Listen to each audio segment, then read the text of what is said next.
मुसलमानों के 5% आरक्षण पर अब फुल स्टॉप लग गया है। नमस्कार, सुदर्शन एक्सक्लूसिव देख रहे हैं आप और मैं हूं आपके साथ शिवांगी जैन।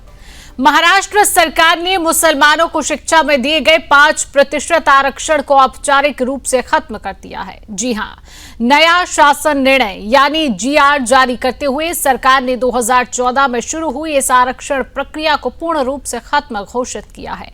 अब इस श्रेणी के विद्यार्थियों को कॉलेजों व अन्य शैक्षणिक संस्थानों में 5% आरक्षण नहीं मिलेगा। न ही इस श्रेणी में नई जाति प्रमाण पत्र या वैधता प्रमाण पत्र जारी किए जाएंगे। पहले जारी सभी आदेश और परिपत्र भी अमान्य घोषित कर दिए गए हैं।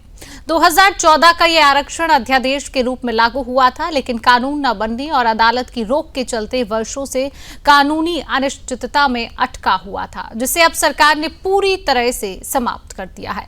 वास्तव में महाराष्ट्र सरकार के सोशल जस्टिस डिपार्टमेंट ने बीते मंगलवार को एक सरकारी रेजोल्यूशन जारी किया था। इसके जरिए सरकार ने अपने 10 साल पुराने उस सरकारी आदेश को कैंसिल कर दिया जिसमें मुसलमानों के एजुकेशनल इंस्टीट्यूशन और सरकारी और सेमी गवर्नमेंट नौकरियों में 5% रिजर्वेशन देने की बात कही गई थी।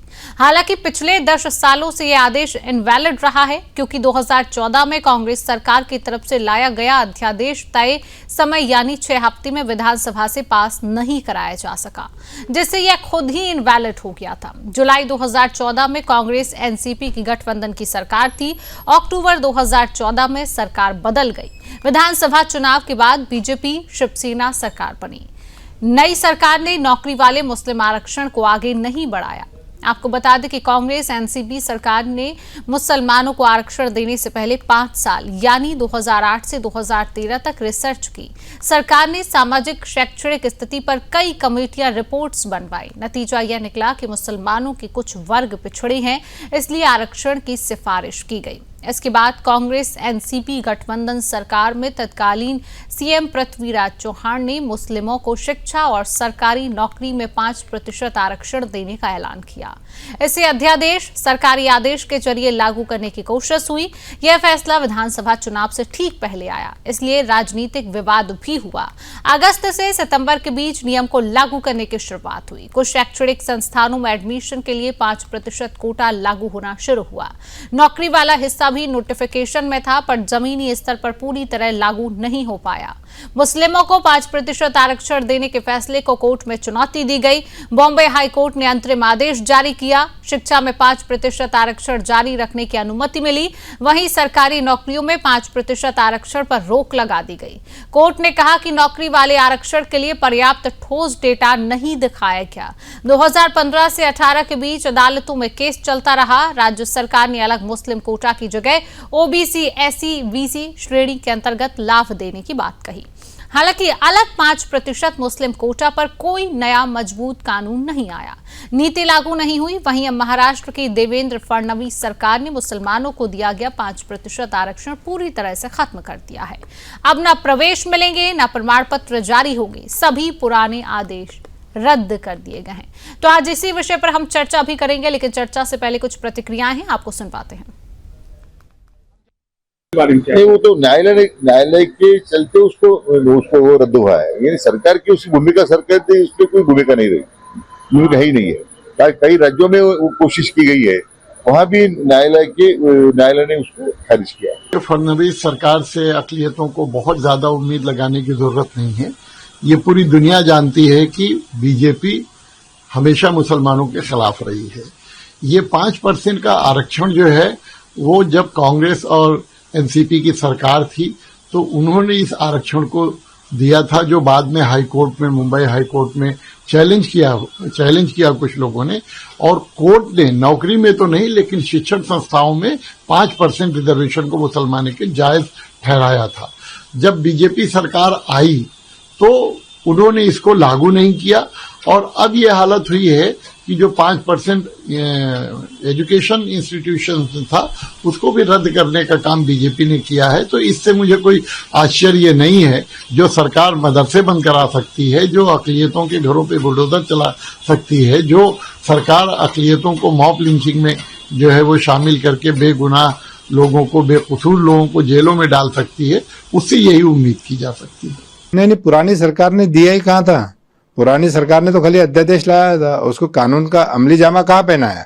अगर पहना है तो आरक्षण ये रद्द नहीं होता। और सरकार ने कुछ नहीं किया। जो सामाजिक न्याय विभाग है यहाँ का, महाराष्ट्र का, उसकी एक सामान्य प्रक्रिया है ये, वो तो होना ही नहीं। कोर्ट ने वैसे भी पहले स्टे लगवा दिया था और उसमें मराठा भी थे। देखिए, ये जो पॉलिटिकल लोग हैं जो मुसलमानों के वोट लेते हैं, उनका काम है कि सरकार के पास अपनी बात रखे कि ये जो क्लास है, मुस्लिम क्लास, बहुत बैकवर्ड क्लास है। अभी अगर आप मुसलमानों के हालात देखें तो आज तो भी थोड़े अच्छे हुए। पिछले 70 सालों में क्या थे? महमूदुर रहमान कमेटी की रिपोर्ट देख लीजिए, सच्चर कमेटी की रिपोर्ट देख लीजिए। ये सच्चर कमेटी की, महमूदुर रहमान कमेटी की जो रिपोर्ट है, इनके समय की है, तो इन्होंने कभी संज्ञान नहीं लिए गए। उनके समय की बनाई हुई कमेटी थी ना। तो जब उसमें आया कि मुसलमानों के हालात बद से बदतर है, मुसलमानों के बच्चे शिक्षित नहीं, तो उस समय इन्होंने काम करना चाहिए था ना। इन्होंने उस समय सिर्फ राजनीति करने का काम किया, वोट लेने का काम किया, मुसलमानों को सक्षम करने का काम कहाँ किया? अभी मुसलमान देखो सक्षम हो रहा है, एजुकेटेड हो रहा है, पैसे वाला हो रहा है, बिजनेसमैन हो रहा है, क्योंकि देश का विकास हो रहा है। प्रतिक्रियाएं आपने सुनी, तो आज इसी विषय पर हम चर्चा करेंगे। चर्चा करने के लिए तमाम पैनलिस्ट हमारे साथ जुड़ चुका है। परिचय आपसे कराऊंगी। बीजेपी पार्टी का पक्ष रखने के लिए शैलेश पांडे जी हमारे साथ हैं। शैलेश जी, बहुत बहुत स्वागत है आपका सुदर्शन न्यूज में। कांग्रेस पार्टी का पक्ष रखने के लिए रतन तिवारी जी हमारे साथ है। रतन जी, आपका भी बहुत बहुत स्वागत। यूबीटी शिवसेना से हमारे साथ संजय द्विवेदी जी जुड़ चुके हैं। संजय जी, आपका भी बहुत बहुत स्वागत करती हूँ। और हमारे साथ मुस्लिम स्कॉलर अकील खान जी हमारे साथ जुड़ चुके हैं। अकील खान जी, आपका भी बहुत बहुत स्वागत। सबसे पहले चर्चा की शुरुआत शैलेश पांडे जी आपके ही साथ करूंगी। देखिए, महाराष्ट्र में 5% शैक्षणिक जो आरक्षण है जो मुसलमानों पर था, उसको पूरी तरह से रद्द कर दिया गया है। यानी कि अब ये फ्यूचर में भी कभी लागू नहीं हो सकता। क्या इसको संविधान की जीत माना जाए? क्या कहेंगे शैलेश जी? ये बिल्कुल ये संविधान की जीत है, क्योंकि हमारा देश संविधान से चलता है। और संविधान, डॉक्टर बाबा साहब अम्बेडकर के संविधान में स्पष्ट रूप से ये कहा गया है, लिखा गया है कि कोई भी आरक्षण वो धर्म के आधार पर नहीं होना चाहिए। जो पहले से तय हुआ था, SC, ST, OBC और पिछड़े समाज, इनको ही आरक्षण मिल सकता है। लेकिन कांग्रेस पार्टी ने जहां जहां इनकी सत्ता आई, इन्होंने सत्ता का दुरुपयोग करके धर्म आधार पर आरक्षण दिया, क्योंकि उनको अपना वोट बैंक साधना था। इनको मुस्लिम तुष्टीकरण करनी थी, बहुसंख्यकों का अपमान करना था, SC, ST, OBC समाज के साथ अन्याय करना था। लेकिन सत्य की जीत होती है, संविधान की जीत होती है। आज संविधान के दायरे में रहकर मैं महाराष्ट्र राज्य के लोकप्रिय मुख्यमंत्री देवा भाऊ को हृदय से बहुत बहुत धन्यवाद देता हूं कि उन्होंने ये आरक्षण रद्द किया। और भारतीय जनता पार्टी का ये हर जगह, इन्होंने आंध्र में भी ऐसा ही किया, तेलंगाना में भी ऐसा ही किया। लेकिन जहां जहां भारतीय जनता पार्टी की सरकार आएगी, ये इन्होंने जो असंवैधानिक धर्म के आधार पर तुष्टीकरण करने के लिए जो भी मुस्लिम आरक्षण दिया है वो रद्द किया जाएगा। और मैं फिर से एक बार देवेंद्र फडणवीस जी, देवा भाऊ का हृदय से बहुत बहुत धन्यवाद व्यक्त करता हूं।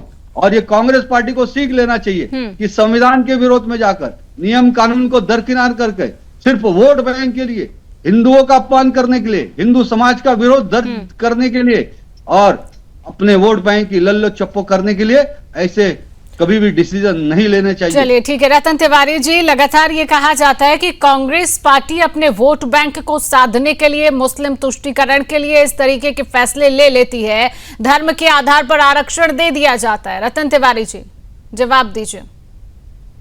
ये सबसे पहले सभी लोगों को मैं नमस्कार करता हूँ। देखिए, महाराष्ट्र सरकार क्या कर रही है, क्या करने वाली है, वो उनकी बात है, वो जाने। लेकिन जिस प्रकार यह उत्तर प्रदेश में मुसलमानों को ईद और बकरीद के मौके पे सौगाते मोदी का किट बांट रहे थे, मुसलमानों को खुश कर रहे थे, उस समय इनका हिंदू प्रेम कहाँ गायब हो गया था? उस समय क्या हिंदुओं की याद इन्हें नहीं आ रही थी? उस समय दिवाली और होली में हिंदुओं ने इन्हें वोट दिया और इन्हें सत्ता के सिंहासन पे बैठाया, लेकिन हिंदुओं को भूल गए। तो ये खेल है कि आने वाले चुनाव में किस प्रकार एक ध्रुवीकरण की राजनीति की जाए, किस प्रकार हिंदू मुसलमानों को आपस में लड़ाया जाए, वही कारनामा ये महाराष्ट्र सरकार में कर रहे हैं। लेकिन ये क्या करते हैं, क्या नहीं करते, ये उन्हीं से पूछा जाए। लेकिन मुसलमान भाई जो है वह अपने आप को आज ठगा हुआ महसूस कर रहे हैं, क्योंकि उनके अधिकार को छीनने का काम महाराष्ट्र की डबल इंजन की सरकार ने किया है। और कांग्रेस पार्टी वही सरकार है या वही पार्टी है जिसने सभी धर्म सभी जाति को लेके चले थे और चल रहे हैं। हमारे कोई जाति कोई धर्म हम नहीं करते, लेकिन महाराष्ट्र की सरकार का चेहरा बेनकाब हुआ है। और आने वाले समय में महाराष्ट्र की जनता, या यूं कहें जहां जहां चुनाव होना है, असम में होना है, तमिलनाडु में होना है, पश्चिम बंगाल में होना है। रतन तिवारी जी, तो क्या यहाँ पर कांग्रेस पार्टी ये मानेगी क्या कि मुस्लिमों को आरक्षण देना गलती थी? ये कांग्रेस पार्टी मानेगी? नहीं, ये कांग्रेस पार्टी कर रही थी क्या? हाँ। ये कांग्रेस पार्टी तो नहीं कर रही थी। उस समय अजीत पवार भी हमारे साथ में थे, तो आज अजीत पवार की पार्टी इनके साथ है। तो ये तय करें ना कि ये कौन कर रहा था, क्या कर रहा था। अजीत पवार जब हमारे साथ में रहते हैं तो वो इनके सबसे बड़े दुश्मन रहते हैं, इनके साथ चले जाते हैं तो इनके सबसे बड़े दोस्त हो जाते हैं। तो अजीत पवार की पार्टी उस समय कहाँ थी? अजीत पवार की पार्टी ने यह अध्यादेश लाया था, कांग्रेस भी थी, सब थे। लेकिन आज जो हुआ है वो महाराष्ट्र की जनता ने देखा है। हम इस पे राजनीति बिल्कुल नहीं करेंगे। ये राजनीति करने का अधिकार भारतीय जनता पार्टी को है कि हिंदू मुसलमान करके कैसे हिंदुओं का वोट और बढ़ाया जाए, वो उनका काम है, हमारा काम नहीं है। तो आप पर भी तो मुस्लिमों के वोट बैंक साधने का आरोप लगता है। चलिए ठीक है, हमारे मुसलमानों का नहीं, हम हिंदुओं का वोट साधने के चक्कर में है। आप देख लीजिए, सबसे बड़े हिंदुओं के समर्थक हम ही है। हिंदुओं की बात हम करते हैं। हमारे पार्टी के राष्ट्रीय अध्यक्ष भी हिंदू है। हमारे पार्टी तो मतलब ये जो आरोप लगता है कि आप मुस्लिमों का वोट बैंक साधते हैं, ये बात गलत थोड़ी है।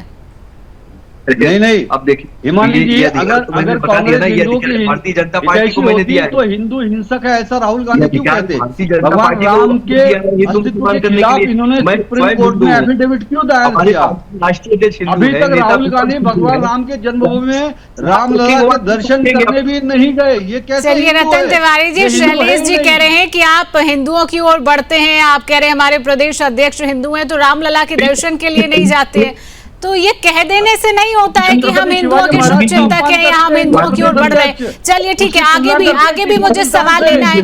ठीक है रतन तिवारी जी, ठीक है, आगे भी मुझे सवाल लेना है। संजय द्विवेदी जी हमारे साथ हैं। संजय जी, क्या ये माना जाए ये जो फैसला हुआ है यूबीटी की नीति के बदलाव में एक बहुत बड़ा संकेत? संजय जी,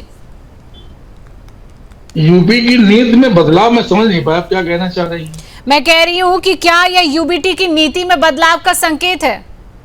क्यों, यूबीटी की नीति से क्या मतलब है? यूबीटी की नीतियों से क्या मतलब है? एक 2014 में जब एनसीपी भी जिनके साथ में थी, कांग्रेस साथ में, जिनके साथ आज गठबंधन भारतीय जनता पार्टी किए हुए है, वो मुसलमानों के 5% आरक्षण की बात कर रही थी। वो अध्यादेश लाया, लेकिन 6 हफ्ते में वो विधानसभा में पास नहीं करा पाई। वो अध्यादेश खत्म हो गया, हाईकोर्ट ने भी रोक लगा दी। शैक्षणिक संस्थानों में लगा हुआ था, तो शैक्षणिक संस्थानों में अगर लगा हुआ था, अगर हमारे जैसे उत्तर प्रदेश देश में यूजीसी लाई जा रही है, वहां पे हिंदू को बढ़ाया जा रहा है, उन शैक्षिक संस्थानों में उनको आरक्षण दिया जा रहा है, उन लोगों को दिया जा रहा है, और इस तरह कानून बनाए जा रहे हैं कि ब्राह्मण कुछ बोल भी दे, ब्राह्मण बोल तो उनको जेल हो जाएगी। इस तरह कानून लाए जा रहे हैं, भारतीय जनता पार्टी बुला रही ना। तो जब तो माननीय सुप्रीम कोर्ट का धन्यवाद देना चाहूंगा कि उन्होंने इस कानून को रोक लगा दी, इस कानून पे, वरना ये कानून लागू हो जाता। तो कभी भारतीय जनता पार्टी के नेता ये करते हैं और कभी ये करते हैं। 2014 से लेकर 2019 तक सरकार तो नहीं गिराई थी ना, सरकार कोई किसी दूसरे कांग्रेस सरकार थी नहीं। तो 2014 से लेकर 2019 तक इन्होंने जो शैक्षणिक उसमें आरक्षण था उसको क्यों नहीं समाप्त कर दिया? ये 10-11 साल तक ये क्या देखते रहे? ये अभी तक यही देखते रहे कि क्या करें क्या ना करें। देखिए, ये सब इनकी सोची समझी रणनीति होती है। जो मुद्दा ना भी हो उस मुद्दे को ले आते हैं। ये जो मुद्दा ना भी हो उस मुद्दे को ले आते हैं। जो आरक्षण लागू ही नहीं हुआ आज तक, उस आरक्षण की हमारी सरकार बात कर रही है। हमारे प्रवक्ता भारतीय जनता पार्टी के बल्ले बल्ले हो रहे हैं, बल्ले बल्ले कर रहे हैं। उनको ये नहीं दिखाई पड़ता है कि जब ये नहीं दिखाई पड़ता है कि वो जब जीएसटी लाते हैं तो स्वास्थ्य सेवाओं में से लेकर सभी में दूध दही सब में जीएसटी लगाई जाती है, उसका विरोध लोग नहीं कर पाते हैं। वो तो खैर माननीय मोदी जी को, हमारे प्रधानमंत्री जी है, उनको सपना आया, उन्होंने किसी सब हटा दिया, सब हटा दिया। तो ये तो कोई तरीका नहीं हुआ ना। आप 2014 से लेकर 2019 तक रहे, आप 2014 जो चुनाव से पहले लाया गया था, चुनाव बाद आप आ गए थे, आप तुरंत रोक लगा देते शैक्षिक जो उसमें मान्यता है। हम कहते हैं कि शिक्षा के रूप में, अगर शिक्षा के रूप में कोई भी आरक्षण दिया, जैसे उत्तर प्रदेश तो क्या किया, शिक्षा के नाम पर आरक्षण दे रहे थे, तो ये सही है क्या? अगर सुप्रीम कोर्ट अगर रोक न लगाती ये तो लागू हो जाता। और हमारे ब्राह्मण ठाकुर, और अभी तो हिंदू मुस्लिम होता था इसमें, अब होता ब्राह्मण ठाकुर, अब दूसरी जात क्या आपस में लड़ाई होती। तो इनका तो देखिए भारतीय जनता पार्टी का नियम यही है, जय श्री राम का नारा तो बगल में राम, वो कहावत आपने सुनी होगी, जो इनकी चर्चार्थ होती है, इनके मुंह में कुछ है और बगल में कुछ है, कहते कुछ है, हाथी के दांत दिखाने कुछ होते हैं और खाने कुछ होते हैं। भाई भारतीय जनता पार्टी का ठीक है, इस बात का जवाब शैलेश जी देंगे कि कितनी उनकी बातें रहती है दिखाने की और करने की कुछ और रहती है। इनसे क्या उम्मीद करेंगे आप? अरे हम त्यागे कि नहीं, आपसे क्या मतलब भैया? अरे त्याग ही दिए ना, आपके हाथी के दांत दिखाने का लगे। बाला साहब ठाकरे जी ने क्या कहा था कि मैं मेरी शिवसेना का है, मैं कांग्रेस नहीं होने दूंगा, और आप जाके कांग्रेस के साथ बैठ जाते हो। ये बाला साहब ठाकरे का अपमान नहीं है क्या है? ये हिंदू इधर तुम्हारा बाला साहब ठाकरे का विचारों का त्याग नहीं, तो और क्या है? आपने तो त्याग दिया एकदम से। आप क्या बात करते हैं? आपकी कोई बात सुनने नहीं लगती है। आप कहते हो कि ये कानून लागू ही नहीं किया गया। अरे कांग्रेस ने ये 5% संजय जी आप कह रहे हैं, लेकिन लेकर तो आप आए थे ना, लेकर तो आप आए थे, आप विधानसभा में पास नहीं हुआ, लेकर तो आप आई थी ना ये कानून, लेकर आए थे तो इनको चिंता तो आपको है, लेकर तो आप आए थे। आप ये कह रहे हैं कि कोई कानून है ही नहीं, फिर भी हम इसको रद्द कर रहे हैं। कानून तो लेकर आप आए हैं ना। शैलेश जी जवाब दीजिए, उसके बाद मुझे अकील खान जी के पास वापस लौटना है। शैलेश जी देखिए, ईमानी जी ये उल्टा चोर कोतवाल को डांटे। पहली बात तो इन्होंने ये कह रहे हैं कि कांग्रेस, आज बताइए, मुझे बड़ा दयनीय स्थिति लगती है यूबीटी की। आज किस प्रकार से ये कांग्रेस को संरक्षित दे रहे हैं कि ये तो कानून लाया ही नहीं, जबकि इन्होंने संविधान का अपमान किया, धर्म के आधार पर संविधान में बनता ही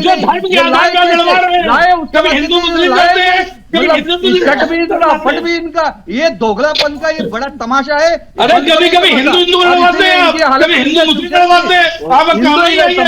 झूठ जुमले सरकारें चला रहे हैं, मेरी शिवसेना झूठ जुमले चला रहे हैं, कांग्रेस झूठ जुमले आप कहने कुछ है, कहते कुछ है और करते कुछ है। आप कहते हम कांग्रेस वाले कांग्रेस को मत करने का, हमारी नीति अलग है, कांग्रेस नीति अलग है। बाला साहब ने कहा था कि हम कांग्रेस नहीं बनने देंगे, हम कांग्रेस से हमारे, उनकी नीति अलग, हमारी नीति अलग है।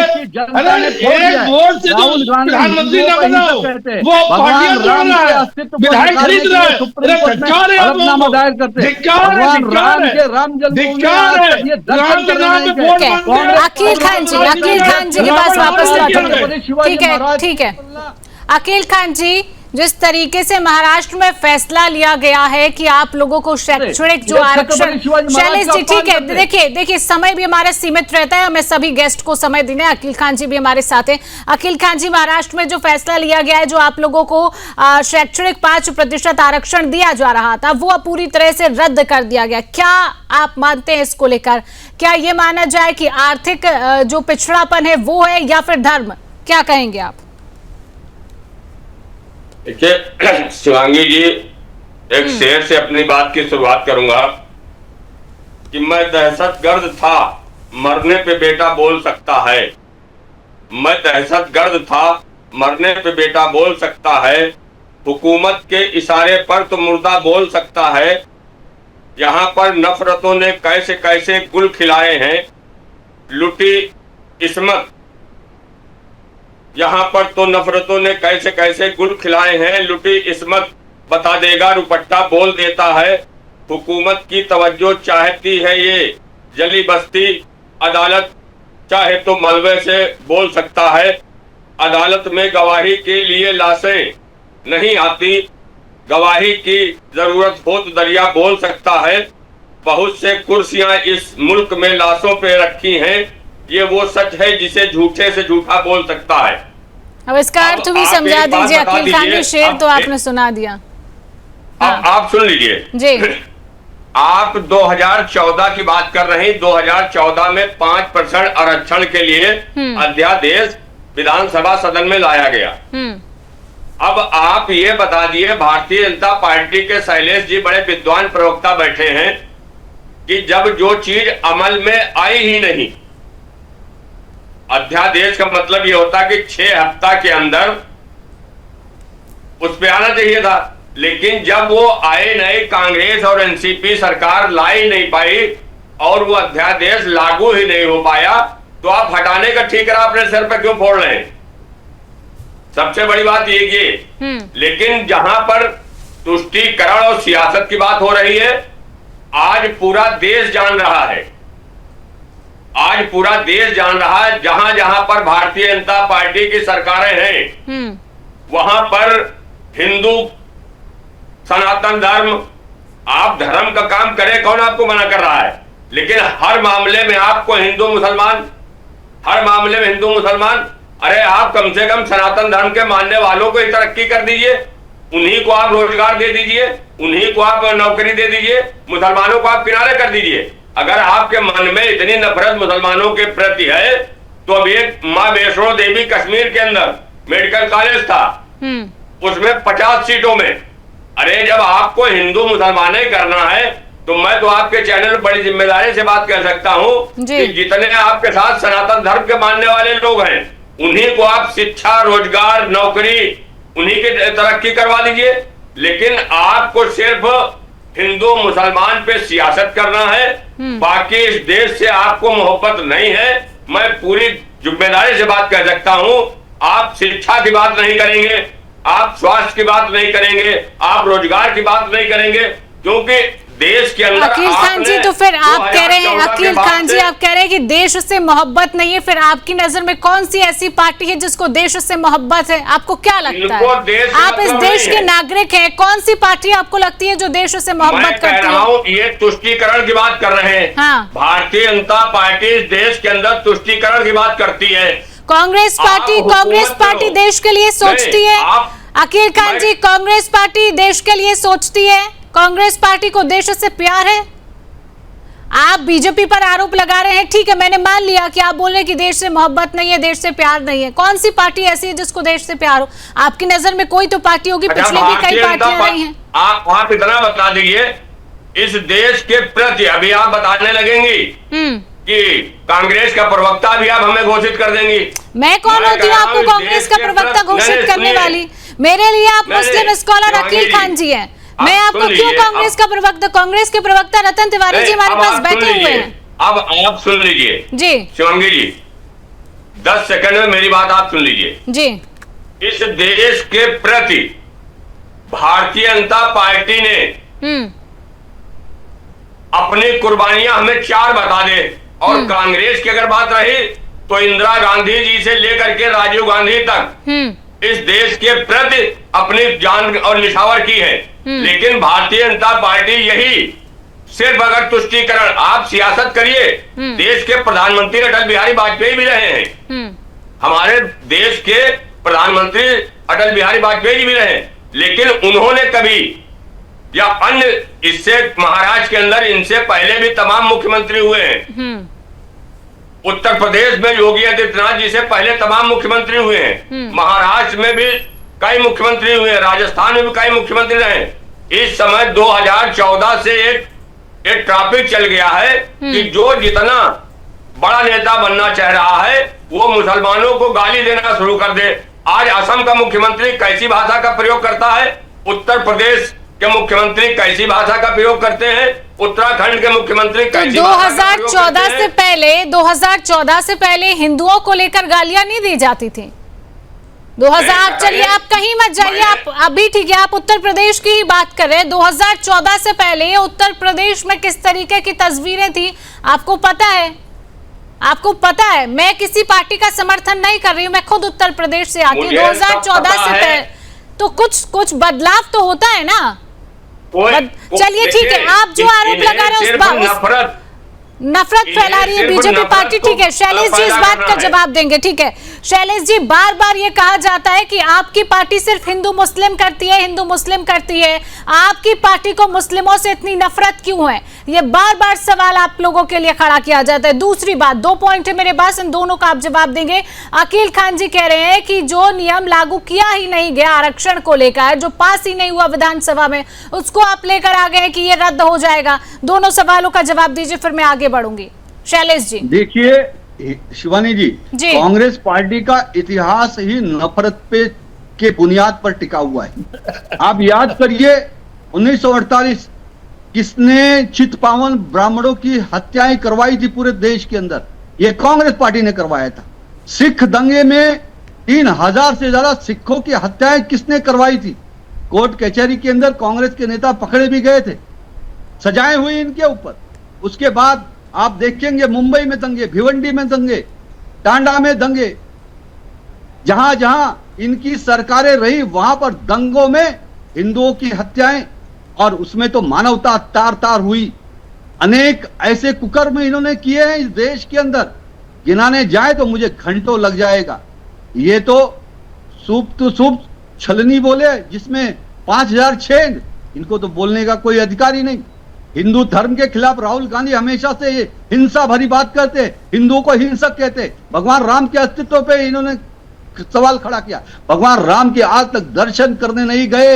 ये भगवान राम का, हिंदू धर्म का, ठीक है रतन तिवारी जी जवाब देंगे। रतन तिवारी जी, ठीक है। और एक के बाद ये कार्य करते ही जा रहे हैं। ये मुस्लिम रतन तिवारी जी की मुस्कुराहट बहुत कुछ बता रही है, बहुत कुछ कहना चाह रहे हैं रतन तिवारी जी। जी देखिए शिवांगी जी, शैलेश पांडे जी मेरे अच्छे मित्र हैं।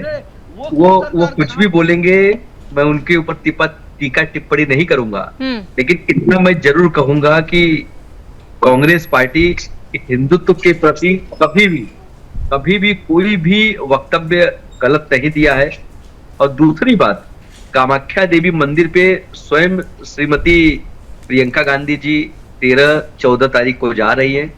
आप शैलेश जी को हमें भेजिए कि साथ में जाएंगे। आपसे ये है शैलेश जी थोड़ा सुन लीजिए। शैलेश जी, भगवान श्री राम लला के मंदिर में अभी आपने हमारे उत्तर प्रदेश के सांसद पुनिया जी का आपने सुना होगा, उन्होंने कहा कि राहुल गांधी जी राम मंदिर के दर्शन करने आ रहे हैं और अयोध्या आएंगे। और दूसरी बात, इस पे जवाब दीजिए ना, ये बताइए ना, बाद में क्यों जा रहे हैं? जिस दिन निमंत्रण पहुंचा रतन तिवारी जी, तब क्यों नहीं पहुंचे प्रियंका गांधी, राहुल गांधी? तब सादर आमंत्रित उनको किया गया, तब उनके पास समय नहीं था। बाद में तो सब जा रहे हैं, बाद में तो देश की जनता भी जा रही है, आप भी गए होंगे, लेकिन उस समय क्यों नहीं पहुंचे? चलिए ठीक है, समय का थोड़ा सा अभाव है, चर्चा को यहीं पर रोकेंगे। आप सभी मेहमानों का हमारे साथ जुड़ने के लिए, समय देने के लिए आप सभी का बहुत बहुत धन्यवाद।